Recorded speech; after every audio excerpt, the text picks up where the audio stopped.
Les contradictions de la politique économique actuelle qui prévaut dans notre chère et malheureuse et infortunée Algérie. Une perte de repères et une perte totale, une désorientation totale des dirigeants algériens.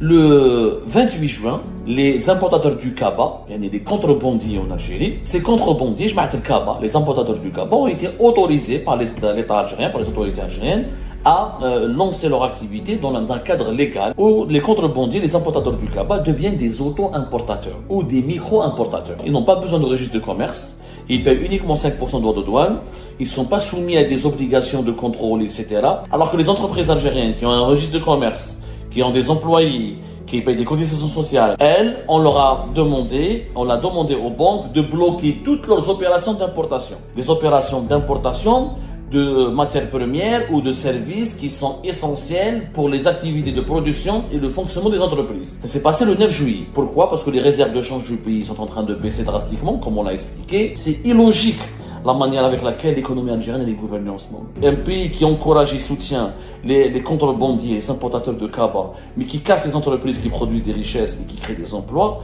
c'est un pays qui est anormal. C'est un pays qui est en train de s'auto-saboter lui-même. J'aimerais vous inviter, Ajmaat al-Khair, à partager avec moi une réflexion sur les contradictions de la politique économique actuelle qui prévaut dans notre chère et malheureuse et infortunée Algérie.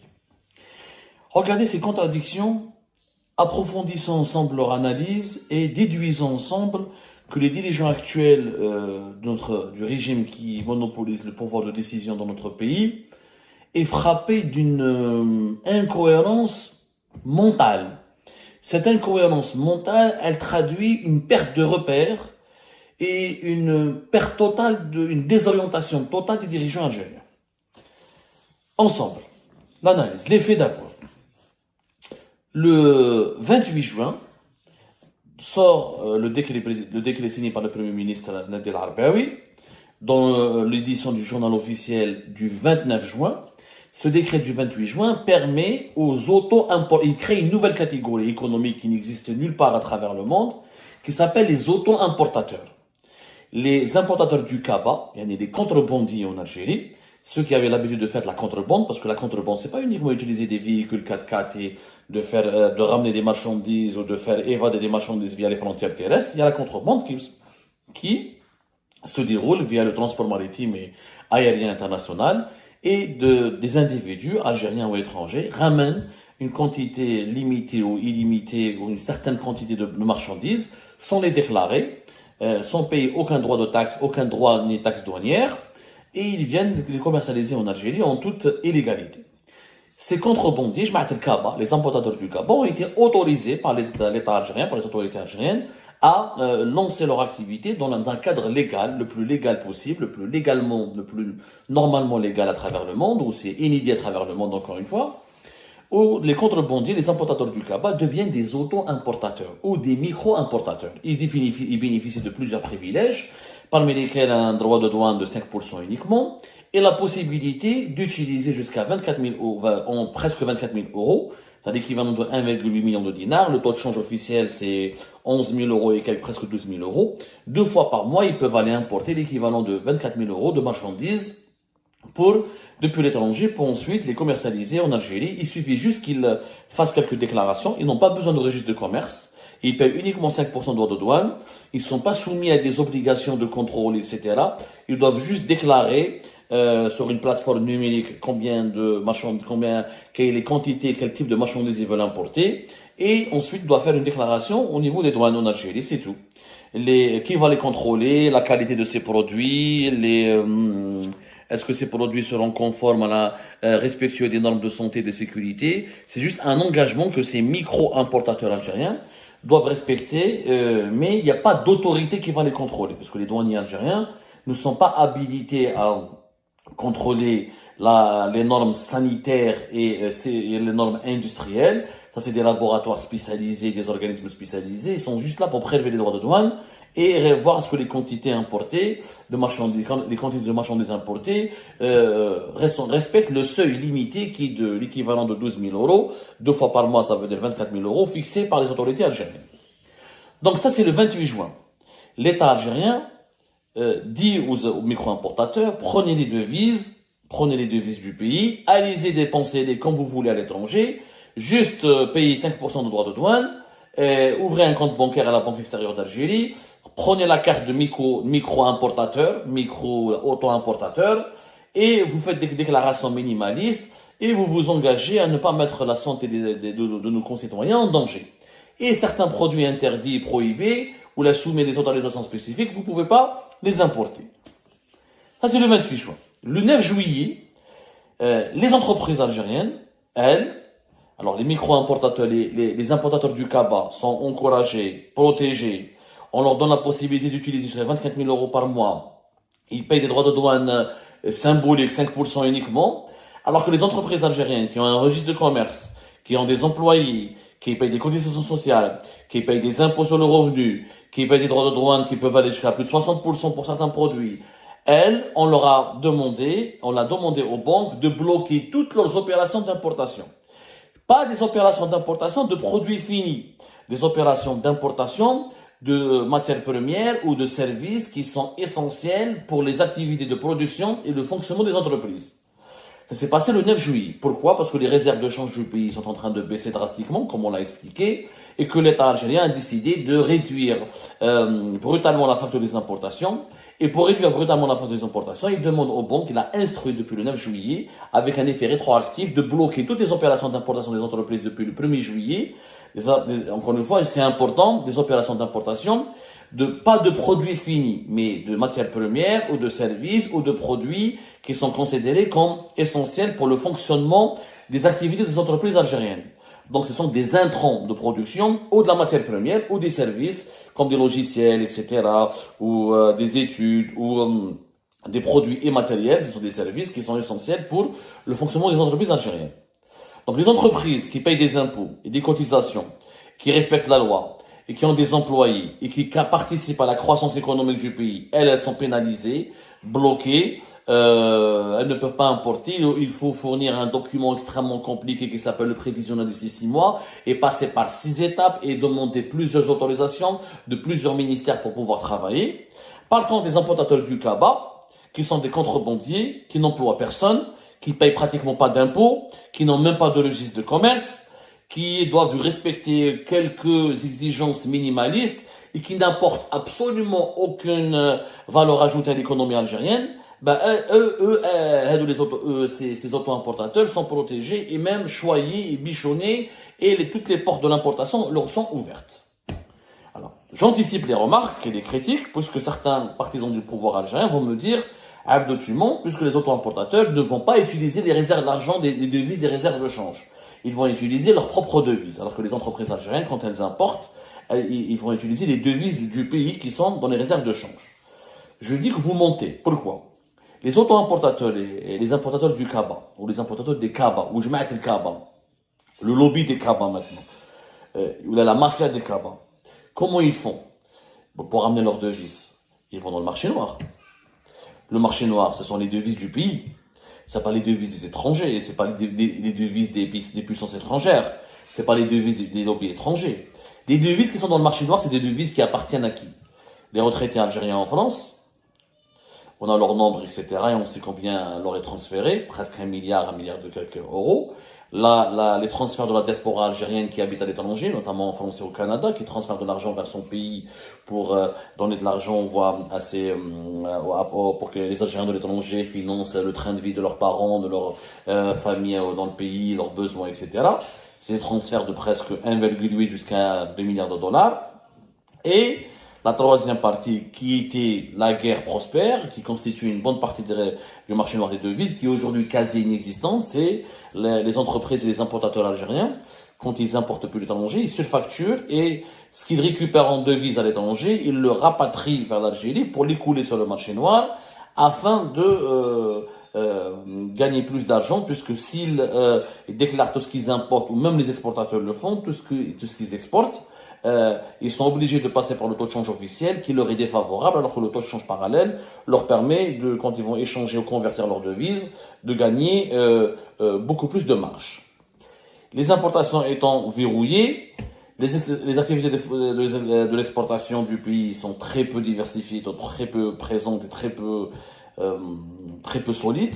Donc aujourd'hui, l'origine de l'argent des devises qui sont dans le marché noir, c'est essentiellement les pensions de retraite des Algériens de France, les retraités algériens qui ont travaillé en France depuis les années 60 jusqu'aux années, la fin des années 90 ou au début des années 2000. Et vous avez ce qu'on a, le transfert de l'argent des diasporas. La diaspora algérienne à travers le monde, notamment la France et le Canada. Cet argent, c'est pas les réserves de change, mais c'est les devises de l'Algérie. Parce que si le pays était structuré, cet argent n'aurait pas dû se retrouver dans le marché noir, il aurait dû se retrouver dans le canal bancaire. Les Algériens de l'étranger auraient pu envoyer leur argent via des banques algériennes, et c'est les banques qui vont récupérer, donc c'est le pays, le trésor public qui va les récupérer, ou utiliser des transferts, d'autres types de transferts, qui pourraient les permettre d'intégrer cet argent dans le marché formel. Le fait qu'ils soient dans le marché informel ne signifie pas que ces devises n'ont pas d'impact sur le fonctionnement de l'économie algérienne. Alors, les partisans du pouvoir algérien pensent que, ou là, les théoriciens de ce dispositif qui permet aux micro-importateurs ou là, aux auto-importateurs de financer leur activité avec leurs propres devises, les devises du marché noir, ils pensent que ça n'a pas d'impact sur l'économie nationale. C'est complètement faux. Pourquoi? On commence à le voir. Il y aura une forte demande sur l'euro, notamment. L'euro déjà augmenté, il est à 263 pour 1 euro pour 263 dinars. L'euro donc va augmenter, ça va dévaluer, ça va perturber la valeur de la monnaie algérienne. Les importateurs du Kaba, quand ils vont ramener les produits de l'étranger pour les revendre sur le marché algérien, ils vont les revendre très cher, puisque l'euro, les devises pour financer leurs activités d'importation à l'étranger, leur a coûté très cher. Donc ce sont des produits qui seront revendus à des prix très chers, ce qui va alimenter l'inflation en Algérie. En plus, l'augmentation du cours des devises dans le marché noir va empêcher les Algériens de se soigner à l'étranger, d'aller voyager à l'étranger, d'aller étudier à l'étranger, et il va aggraver le manque de confiance. Déjà, il y a très peu de confiance entre les opérateurs économiques et les consommateurs et la monnaie algérienne. Du coup, la monnaie algérienne va encore s'effondrer, ce qui va aggraver le fléau de l'inflation. Comme les produits importés seront très chers, les Algériens auront beaucoup de mal à les acheter. Donc le salaire des Algériens et des Algériens va perdre encore plus de sa valeur. Leur portefeuille va perdre encore plus de sa valeur. Et pour sauver les équilibres sociaux et pour que l'inflation ne redevienne pas très très forte, elle est encore forte, mais en 2022, en 2023, elle était extrêmement forte. Pour qu'elle ne devienne pas extrêmement vertigineuse et forte, l'État algérien sera obligé d'utiliser les transferts sociaux. C'est-à-dire la valeur du dinar, elle va perdre sa valeur, elle va chuter, elle va s'effondrer, l'inflation va augmenter. Pour limiter l'inflation, quel est le mécanisme qui est utilisé par les autorités algériennes? C'est tout simplement d'utiliser les transferts sociaux, d'augmenter le volume des produits subventionnés pour limiter l'impact de l'inflation sur la pauvreté. Grâce aux subventions sociales, les subventions du pain, des carburants, du sucre, de l'huile, de l'électricité, de l'eau, etc., et de la santé, et tout cela permet, grâce à ces subventions, ça permet aux Algériennes et aux Algériens de ne pas sombrer dans la grande pauvreté, alors que l'inflation est très élevée, que leur salaire ne valent pratiquement plus rien, que le dinar ne vaut pratiquement plus grand-chose. Sauf que, pour augmenter les budgets des subventions, l'État algérien va puiser dans les réserves de change. Donc indirectement, l'inflation qui sera créée et la chute de la valeur du dinar qui sera provoquée par les micro-importateurs, les auto-importateurs, les importateurs de Kaba, va mécaniquement et indirectement influencer la gestion de nos réserves de change, puisqu'on sera obligé, l'État algérien sera obligé, à moins d'accepter que l'inflation redevienne au-delà de 10%, ce qui serait catastrophique pour l'ordre public et l'ordre social.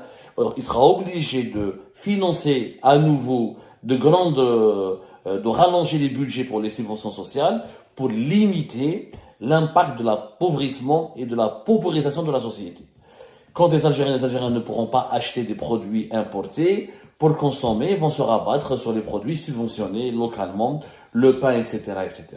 Ils vont pas acheter du chocolat importé parce qu'il est très cher, sauf que l'entreprise algérienne qui fabrique du chocolat local, elle a été pour fabriquer son chocolat local, elle doit importer certaines matières premières et elle a besoin de certains équipements pour son fonctionnement, elle a besoin de les importer. L'État, il a bloqué les entreprises algériennes.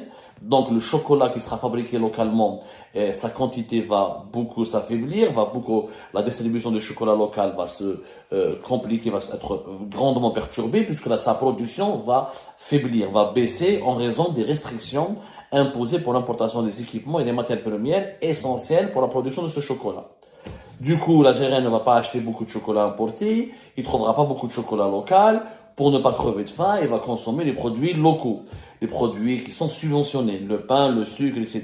L'huile, ندير بها السكر والزيت ونشيلو السكر باش نديرو المعارك ونديرو شويه طاجين etc. باش ناكلو لا غالب les produits importés qui managent, les autres produits qui ne sont pas subventionnés, les chocolats, les pâtisseries, etc., sont très chers, étant donné que les entreprises algériennes qui les fabriqueront seront sérieusement ralenties ou perturbées par l'arrêt brutal des importations et du paiement des fournisseurs étrangers imposé aux banques algériennes par le ministre du Commerce extérieur, M. Kamel Rezik, le 9 juillet dernier. Donc, on va consommer de plus en plus de semoule, de farine, d'huile et de sucre pour consommer des produits traditionnels qu'on peut fabriquer ou produire à partir des produits subventionnés. La facture donc de la consommation des produits subventionnés va augmenter, à moins de subir des pénuries d'huile, de farine, de semoule et de pain, etc. Il va falloir importer davantage de produits subventionnés. Et ce qui fait que les réserves de change vont être impactées. Donc, ce qu'on a fait avec les importateurs du Kaba n'est pas un service qu'on rend pour la préservation des réserves de change. Au contraire, on va alimenter la mécanique inflationniste qui va contraindre les autorités algériennes d'utiliser encore les réserves de change pour continuer à subventionner les produits de première nécessité afin de limiter la paupérisation et l'appauvrissement de la population. Donc, ce que les dirigeants algériens en matière de gestion économique sont totalement à l'ouest. On casse les entreprises, encore une fois, qui peuvent produire des produits locaux pas chers et qui seront vendus en dinars. Donc, on va réduire nos importations. Pour réduire nos importations, il faut faire quoi? Il faut produire localement. Or, si tu t'attaques aux producteurs et tu leur dis que tu ne peux pas importer ta machine, tu ne peux pas apporter ta matière première, et tu lui compliques la vie, et tu lui demandes une série d'autorisations, une série de programmes prévisionnels, et tu lui imposes une série d'autorisations qui passent par des institutions, des administrations lourdes et bureaucratiques. Donc, on est en train de casser notre production nationale. En cassant la production nationale, c'est là où on devient encore plus dépendant des importations et c'est là où on va utiliser nos réserves de change. Donc, c'est illogique la manière avec laquelle l'économie algérienne est gouvernée en ce moment. Un pays qui encourage et soutient les contrebandiers, les importateurs de Kaba, mais qui casse les entreprises qui produisent des richesses et qui créent des emplois, c'est un pays qui est anormal. C'est un pays qui est en train de s'auto-saboter lui-même.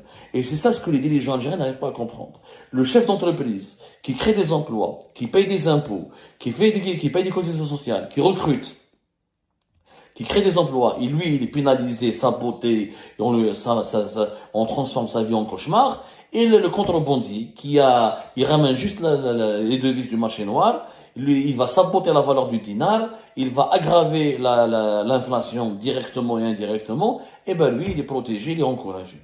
C'est un pays de fous. Quand on analyse ces données-là, je pense qu'on peut considérer que l'Algérie est un pays de fous.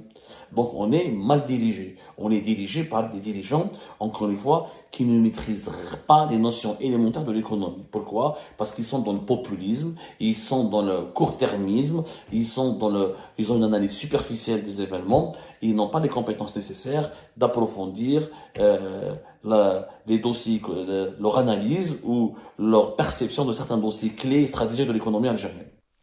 Et ben voilà les amis, c'est la fin de cette vidéo. Je vous remercie comme d'habitude pour avoir suivi jusqu'à la fin. N'oubliez pas de nous laisser vos commentaires et vos réactions sur cette vidéo et de vous abonner à la chaîne si vous n'êtes pas encore abonné. Donc voilà, ça fait vraiment plaisir de voir vos commentaires et vos réactions et vos discussions sur la section des commentaires. C'est très intéressant et je vous prie toujours de garder le respect et un petit peu la bonne ambiance pour tout le monde. Donc voilà, merci beaucoup et à la prochaine dans une nouvelle vidéo. Au revoir.